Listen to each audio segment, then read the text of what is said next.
Bonjour.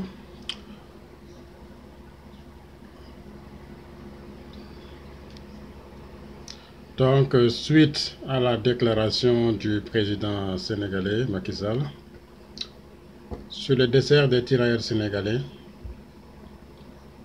une déclaration qui a fait un certain nombre de polémiques dans la presse, il me semble qu'il est très important de revenir justement sur cette histoire des tirailleurs sénégalais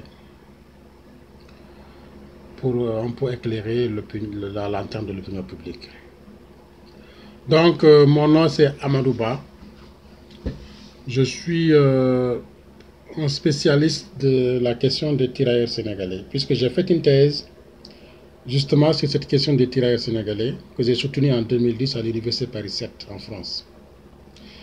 Thèse qui s'est intitulée Les Sénégalais à Madagascar, militaires ouest-africains dans la conquête et la colonisation de la Grande Île, 1895-1960. Dans cette thèse, je montrais que si la France a réussi à conquérir un grand territoire comme Madagascar, un territoire stratégique dans l'océan Indien, c'est aussi et surtout parce qu'elle a réussi à mettre en place un corps de soldats dont la majeure partie était originaire de l'Afrique de l'Ouest et aussi de la Kabylie en Algérie. C'est avec ces gens et d'autres recrutés évidemment que la France va conquérir Madagascar et d'autres pays aussi. Mais j'ai pris l'exemple de Madagascar simplement, mais ce n'est pas et c'est loin d'être le seul cas. Alors, donc cette histoire des tirailleurs sénégalais, comme je l'explique, elle débute officiellement en 1857.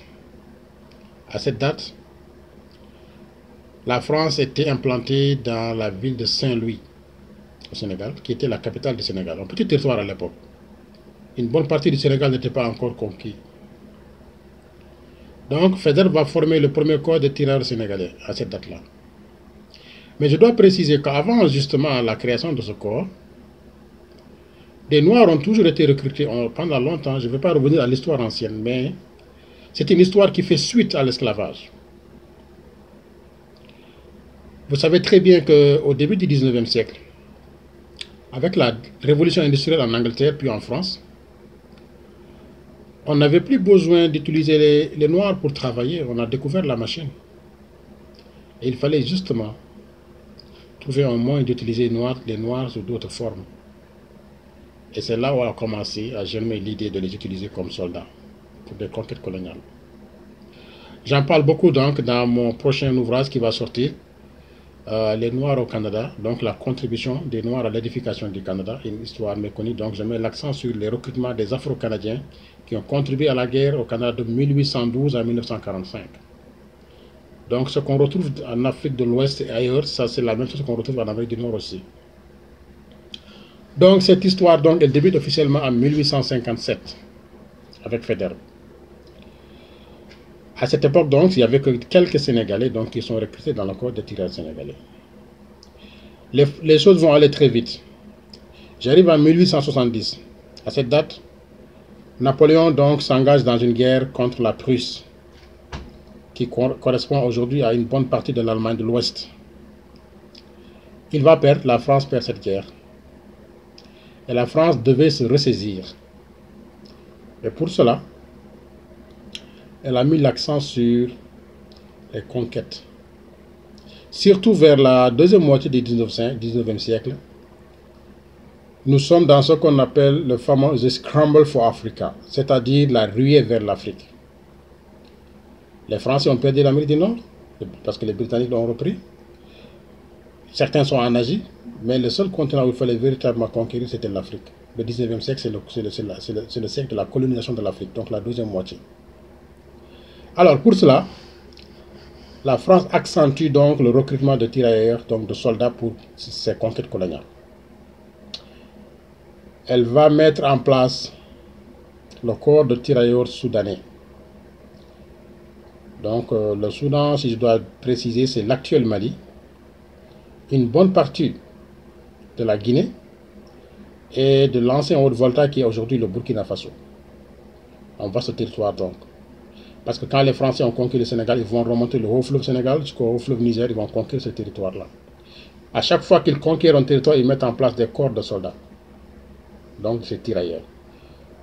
Dans les années 1870, 1880 jusqu'en 1890, le corps de tirailleurs sénégalais donc va changer de visage. Les Soudanais, donc les Bambara, vont devenir majoritaires dans le corps de tirailleurs sénégalais. À tel point que la langue Bambara devient la franca lingua, c'est les tirailleurs sénégalais. Bonne partie de ces gens parlent Bambara. Moi-même, quand je suis allé à Madagascar, dans le cadre de mes enquêtes, quand j'ai rencontré des descendants de tirailleurs sénégalais qui étaient fiers de me demander si je parlais la langue des tirailleurs sénégalais, je leur ai expliqué que je parle une des langues sénégalaises, comme je parle le Wolof qui est la langue la plus parlée, je parle aussi le Pulaar qui est ma langue maternelle. Mais je leur ai demandé, est-ce que vous parlez vous aussi quelques mots de la langue de vos descendants de tirailleurs sénégalais? Comment vous disiez bonjour? Et ils m'ont répondu Anisoroma. Ben, je comprends, Anisoroma c'est du Bambara. Et ça me parle beaucoup parce que je sais effectivement dans les années 1880-90 jusqu'à 1895, pendant l'époque de la conquête de Madagascar, les Bambara étaient très fortement représentés. Ensuite, après les Bambara, nous avons les tirailleurs Hausa. Mais les Bambara, c'était les tirailleurs soudanais. Nous avons aussi les tirailleurs Hausa, qui sont originaires de l'ancien Dahomey, qui est aujourd'hui le Bénin, une partie du Niger. Là aussi, le Hausa, ce n'est qu'une sorte de générique. Comme les tirailleurs sénégalais, finalement, c'est un générique. Parce qu'il y avait pratiquement peu de Hausa. Dans le corps Hausa, il y avait des Fonds, des Adja, des Nago, tous ces groupes ethniques qu'on retrouve dans cette région-là. Alors, le corps des tirailleurs Hausa va être mis simplement parce que les Français voulaient attirer l'ethnie Hausa qui est majoritaire dans cette région. Et aussi éviter que les Hausa aillent s'engager dans le corps des Britanniques. Parce que les Britanniques avaient créé aussi une sorte de tirailleurs sénégalais qu'ils appelaient the Warfies, the West African Force. Donc ces gens-là aussi, il fallait brouiller les cartes pour que les gens aillent s'engager dans le corps des tirailleurs Hausa. Voilà pourquoi les Français l'ont appelé tirailleurs Hausa. Puis on arrive en 1901. Donc face à tout ce corps, des appellations différentes et puis des rivalités qui risquent de créer des problèmes, les autorités françaises ont décidé d'homogénéiser en décidant de changer le nom. Désormais, tous les corps des tirailleurs soudanais Hausa vont changer. Tout le monde devient des tirailleurs sénégalais à partir de 1901. C'est la loi du 7 juillet 1901. Les tirailleurs Hausa deviennent des tirailleurs sénégalais. Les tirailleurs soudanais deviennent des tirailleurs sénégalais. Les Sénégalais restent des tirailleurs sénégalais. Les tirailleurs gabonais deviennent des tirailleurs sénégalais. Les tirailleurs des côtes est de Somalie, donc l'actuel Djibouti, deviennent des tirailleurs sénégalais. Sauf les tirailleurs du Maghreb, d'Algérie, du Maroc, ne sont pas des tirailleurs sénégalais. Et aussi les tirailleurs recrutés dans la grande île de Madagascar, ils ne sont pas des tirailleurs sénégalais. Mais toute l'Afrique francophone, l'Afrique noire francophone, est tirailleurs sénégalais. Vous voyez bien que cette affaire ne concerne pas que le Sénégal. Ensuite, arrivons à 1910. On est à la veille de la Première Guerre mondiale. Quand la France a compris tout ce rôle que les tirailleurs sénégalais lui ont apporté pour la conquête, ils ont décidé finalement d'élargir encore. Et là, le général Mangin, il va créer ce qu'on appelle la force noire. Et dans cette force noire, il va faire un recrutement ciblé, un recrutement ethnique. Parce que rappelez-vous bien que les Français avaient beaucoup de préjugés, des représentations ethniques en Afrique, surtout en Afrique de l'Ouest. Le général Mangin privilégie un recrutement voltaïque, donc des Mossi surtout, de l'ancien Haute-Volta qui est aujourd'hui le Burkina Faso, avec un quota de 35%, suivi aussi des Bambara, des Malinké, de tous ces autres, les Soninké, les Rasso, les Sérères, les Wolof et tout ça. Tout le monde est dans ces corps-là, mais avec un recrutement bien ciblé. Ensuite, on a ce qu'on appelle les tirailleurs d'une ethnie très bien précise, les Sahara du Tchad, qui vont jouer un rôle majeur en Afrique centrale. À tel point qu'aujourd'hui, il y a beaucoup de préjugés qui traînent sur les Sahara, sur l'ethnie Sahara en Afrique centrale, en AEF, Afrique équatoriale française. Ces gens-là aussi ont joué ce rôle-là. Donc, Tout le monde, comme j'ai dit, est devenu tireur sénégalais. Ça, c'est pour préciser cette histoire des tirailleurs sénégalais. On ne peut pas toute la raconter ici, mais il est important simplement de comprendre un certain nombre de préjugés. Donc, à part les recrutements, il y avait aussi des recrutements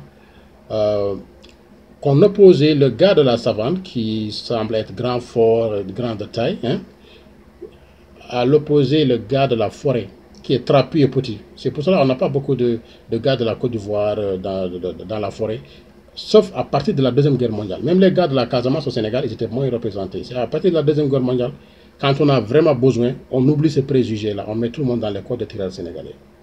Mais avant, il y avait beaucoup plus de gars de la savane. Ça, c'est très important. Alors, pourquoi la France choisit-elle donc de recruter des Africains pour ces guerres d'expédition coloniale? Les raisons sont multiples.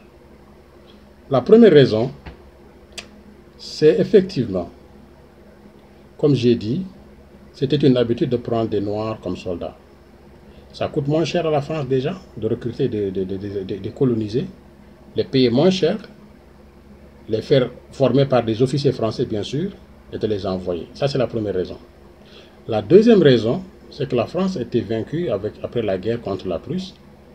Elle n'avait pas de moyens. Le budget militaire était complètement affaibli. Donc, une raison de plus d'aller recruter. L'autre raison, c'est qu'il y avait un lobby anticolonial, surtout la gauche française. Elle était contre le fait qu'on recrute des jeunes Français, des jeunes blancs, tout bas, qu'on les aille amener dans les colonies, dans des régions tropicales. Parce qu'à l'époque, on traînait des idées comme quoi que si on va en Afrique, il y a plein de maladies, la fièvre jaune, la malaria, tous ces petits blancs vont mourir là-bas. Donc pourquoi les amener? Ça crée un tollé. Et le parti pouvait perdre, n'importe quel parti pouvait perdre les élections à cause de ça, surtout la droite. Donc ils ont été prudents. Ils sont allés recruter dans les colonies en amenant simplement des officiers européens, français. Ça, c'est une autre raison. La troisième raison aussi, c'est surtout cette politique de diviser pour régner, poser les ethnies les unes aux autres. Quand on est au Sénégal, on amène des Sénégalais pour aller au Mali. Même durant la conquête du Sénégal, au tout début, c'est des Algériens qui sont venus avec des Français.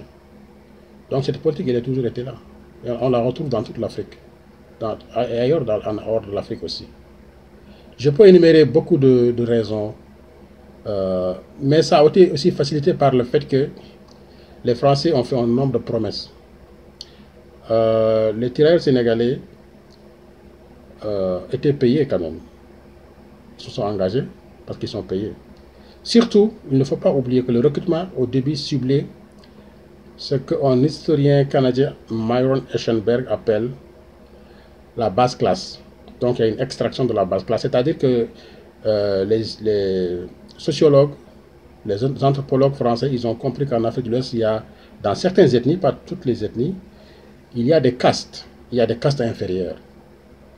Hein? Vous savez très bien, moi qui suis originaire de certaines régions, du Fouta, je sais, il y a les Torolo, en bas il y a les Machudo et tout ça. C'est les Wolof, les Guerres et les Diam et tout. Au début, c'était les castes inférieures qu'on recrutait. Et ces gens-là, ils s'engageaient pour une raison. Ils savent qu'ils sont au-dessus, en dessous de tout. Mais en faisant l'armée, déjà ils ont leur salaire. Après l'armée, ils ont une promotion. Ils vont devenir des chefs de canton, des interprètes. Et ils vont reprendre le dessus sur les autres castes. Ça, c'est une raison qui les a poussés à s'engager.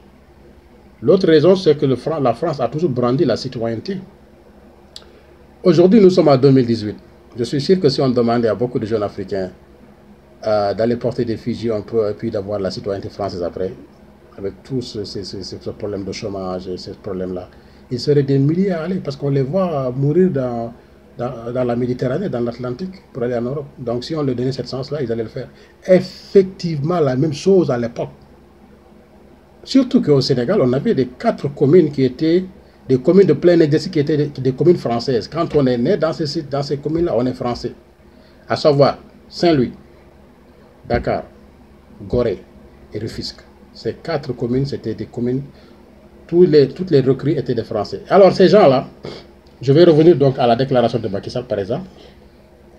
Ils avaient tous les droits que les Français. Pratiquement le même salaire. Ils mangeaient avec eux. Ils buvaient le vin avec eux. Ils prenaient leur dessert avec eux. Donc c'est la fameuse histoire des desserts. Mais ils étaient ultra minoritaires Donc ces gars des 4 communes étaient déjà minoritaires au Sénégal, et les Sénégalais encore étaient minoritaires, c'est les tirailleurs sénégalais. C'est ça que les gens doivent comprendre. Donc les autres, qui étaient des sujets, enviaient ces Africains qui étaient mangés à table avec les Français aussi. Donc là, la citoyenneté a pleinement joué. Aussi, les questions de dot. Hein, la France payait les dots et puis les familles étaient traitées. Bon, il y avait un traitement, donc les gens voulaient s'engager comme soldats. Ça, il faut le comprendre. Donc, du côté des terrains sénégalais, les raisons qui les poussent, c'était les avantages qu'ils pouvaient en avoir. On n'est pas là pour les condamner, pour les juger. C'est leur problème. Ils ont choisi de s'engager, mais il faut comprendre pourquoi ils se sont engagés. Il y a d'autres raisons, des oppositions ethniques, des règlements de compte un peu partout. Je ne peux pas y revenir dans cette petite vidéo, c'est très long. Si vous voulez en comprendre, lisez mon livre sur les Sénégalais à Madagascar, militaires ouest-africains dans la conquête et la colonisation de la Grande Île. Ce qui est important aujourd'hui dans cette vidéo, c'est pourquoi j'ai choisi de faire cette vidéo. Parce qu'il y a une forte polémique. Le président sénégalais a fait une déclaration. Je pense qu'il n'a pas été bien conseillé. Il n'a pas été bien entouré. Une déclaration qui lui retombe en pleine figure. Et malheureusement, aujourd'hui, il prend un risque encore parce que, je l'ai toujours dit, on est au XXIe siècle, le siècle des technologies. On est au siècle où l'Afrique, il y a un panafricanisme, un mouvement panafricaniste très fort. La jeunesse africaine, elle est très panafricaniste, elle aime l'Afrique. Ce sont nos dirigeants qui n'aiment pas l'Afrique en général, qui collaborent avec l'extérieur. Les Africains aiment l'Afrique. Et tout chef d'État qui prend le risque de s'aligner ouvertement avec la France contre les intérêts de l'Afrique, cette jeunesse-là, elle va se dresser contre lui. Et c'est ça qui est arrivé au notre président. Il faut qu'il fasse attention, j'attire son attention sur ça. C'est très important. Je sais qu'il est de bonne foi souvent. Il a fait beaucoup de choses, surtout l'histoire générale du Sénégal. Il a financé un projet pour qu'on apprenne l'histoire générale. C'était une chose à saluer. Mais attention, aujourd'hui, les médias circulent très vite. La jeunesse africaine, elle est très engagée. Dans 2 ans, il y aura beaucoup de jeunes qui vont voter pour les élections à venir. Je pense qu'il n'est pas judicieux de prendre des risques sur ce terrain-là. Simplement un conseil que je donnerais à n'importe quel président africain, de faire attention. Le monde a changé. Les choses ont changé. Les Africains sont très instruits, ils sont très éveillés, ils sont attachés aux choses du monde, ils savent ce qu'ils veulent.